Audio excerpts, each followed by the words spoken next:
Welcome to JP study. చూడండి, ఏపీడిఎస్సికి టీఎస్డిఎస్సికి సంబంధించి social practice bits ఇవి ఒకసారి చూడండి. ఇది ఏపీడిఎస్సి టీఎస్డిఎస్సి అని డౌట్ పడకండి. ఒకసారి మీరు వీడియో వినండి. ఇది మీకు అవసరం అవుతుందా లేదా అనేది మీరే గెస్ చేయగలరు అనమాట. Don't miss it. అందరికీ యూస్ఫుల్ వీడియో, అస్సలు మిస్ కావద్దండి.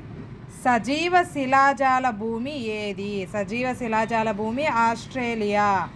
ప్రపంచంలోకెల్లా అతిపెద్ద అల్యూమినియం కర్మాగారం ఏ దేశంలో ఉంది? కెనడాలో. ప్రపంచంలోకెల్లా అతిపెద్ద అల్యూమినియం కర్మాగారం కెనడాలో ఉంది.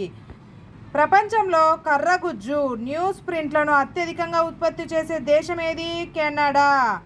రూకరీ అనగా పక్షుల గుంపులను రూకరీ అంటారు. భారతదేశపు తీరరేఖ పొడవు ఎంత? 6100 కిలోమీటర్లు. లక్షద్వీపుల రాజధాని ఏది? కరవత్తి. దాద్రా నగర్ హవేలీ రాజధాని సిల్లస్సా. గోవా రాజధాని ఏది? పనాజీ. ఎవరెస్ట్ శిఖరం ఎత్తు ఎంత? 8848 మీటర్లు. పిరపంజల్ పర్వత శ్రేణి ఏ రాష్ట్రంలో ఉంది? జమ్మూ కాశ్మీర్. కృష్ణానది జన్మస్థలం ఏది? మహాబలేశ్వరం. చిరపుంజి ఏ రాష్ట్రంలో ఉంది? మేఘాలయ. నవీన ఒండ్రు మృత్తికల మైదానాలు వేటినంటారు? ఖాదర్. అత్యల్ప జనాభా గల రాష్ట్రం ఏది? సిక్కిం. నాగార్జున సాగర్ ప్రాజెక్ట్ ఏ నదిపై నిర్మించారు? నాగార్జున సాగర్ ప్రాజెక్ట్ ఏ నదిపై నిర్మించారు? కృష్ణా నది. అల్యూమినియం ఏ ఖనిజం నుండి లభిస్తుంది? బాక్సైట్ నుంచి అల్యూమినియం లభిస్తుంది. సింగరేణి దేనికి పేరుగాంచింది? బొగ్గుకు. ప్రస్తుతం అన్నింటికన్నా తక్కువ వ్యయంతో కూడిన శక్తి వనరు ఏది? జలశక్తి వనరు. పాలరాయికి పేరుగాంచిన రాష్ట్రం ఏది? రాజస్థాన్. జనపనార పరిశ్రమ ఏ రాష్ట్రంలో కేంద్రీకృతమై ఉంది? పశ్చిమ బెంగాల్ రాష్ట్రంలో జనపనార పరిశ్రమ కేంద్రీకృతమై ఉంది. ఇక హుగ్లీ నదితో సంబంధం గల పరిశ్రమ ఏది? జనపనార. సిమెంట్ పరిశ్రమకు అధిక పరిమాణంలో కావలసిన ముడి పదార్థం ఏది? సిమెంట్ పరిశ్రమకు సున్నపురాయి.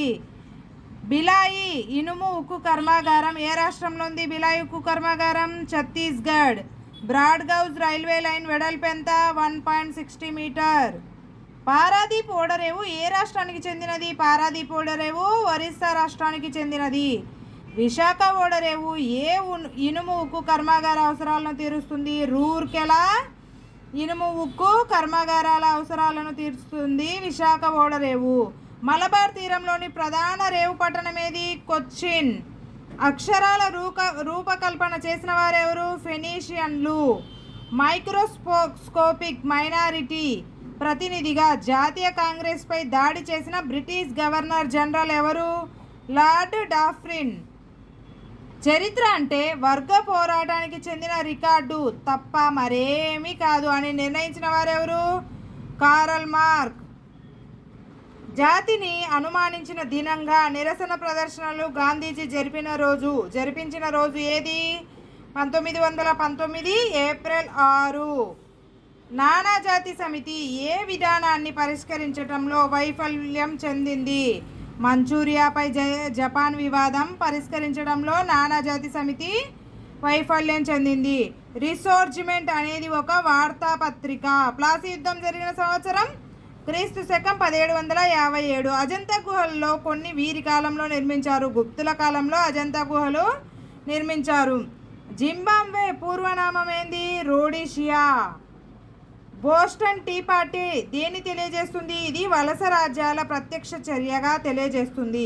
ఖాన్ అబ్దుల్ గఫర్ ఖాన్ ఎలా ప్రసిద్ధి చెందాడు? సరిహద్దు ఉక్కు మనిషిగా ప్రసిద్ధి చెందాడు. బ్రిటిష్ ఈస్ట్ ఇండియా కంపెనీ ఎప్పుడు ఏర్పడింది? క్రీస్తు శకం 1600లో. అచ్చు యంత్రాన్ని కనుగొన్న వారెవరు? John Gutenberg. ప్రపంచ కర్మాగారంగా పేరుగాంచింది ఏది? ఇంగ్లాండ్. రైలు మార్గాన్ని మన దేశంలో ప్రవేశపెట్టిన సంవత్సరము 1857. బర్మాకు స్వాతంత్రం ఎప్పుడు లభించింది? బర్మాకు 1948. ఇంపీరియల్ ఇన్స్టిట్యూట్ ఆఫ్ అగ్రికల్చర్ను ఎక్కడ స్థాపించారు? పూణేలో. సుయేజ్ కాలువ ఏ సంవత్సరంలో తెరిచారు? 1869. నానాసాహెబ్ సైన్యాలకు నాయకత్వం వహించిన వారెవరు? తాంతియా తోపే. రాజ్య సంక్రమణ సిద్ధాంతాన్ని ప్రవేశపెట్టిన గవర్నర్ జనరల్ ఎవరు? డల్హౌసీ. బ్రహ్మ సమాజాన్ని ఎవరు ఏర్పాటు చేశారు? రాజా రామ్మోహన్ రాయ్ గారు. బెంగాల్లో ద్వంద్వ ప్రభుత్వాన్ని రద్దు చేసింది ఎవరు? బెంగాల్లో వారన్ హేస్టింగ్స్. పీష్వా అనగా మహారాష్ట్ర ప్రధానమంత్రిని పీష్వా అంటారు. వారన్ హేస్టింగ్ ఖజానాను ముర్షిదాబాద్ నుండి ఎక్కడికి మార్చారు? కలకత్తాకు మార్చారు. రెగ్యులేటింగ్ చట్టాన్ని ఎప్పుడు తీసుకొచ్చారు? రెగ్యులేటింగ్ చట్టాన్ని క్రీస్తు శకం 1773లో. బక్సార్ యుద్ధం ఎప్పుడు జరిగింది? క్రీస్తు శకం 1764లో. కలకత్తా చీకటి ఉదాంతం ఏ సంవత్సరం? క్రీస్తు శకం 1756లో. మొదటి కర్ణాటక యుద్ధానికి ప్రబల కారణం ఏంటిది? ఆస్ట్రేలియా వారసత్వ యుద్ధం. చూడండి 6 minutes 5 minutes వీడియోలో 55 బిట్స్ కంప్లీట్ అయ్యాయి.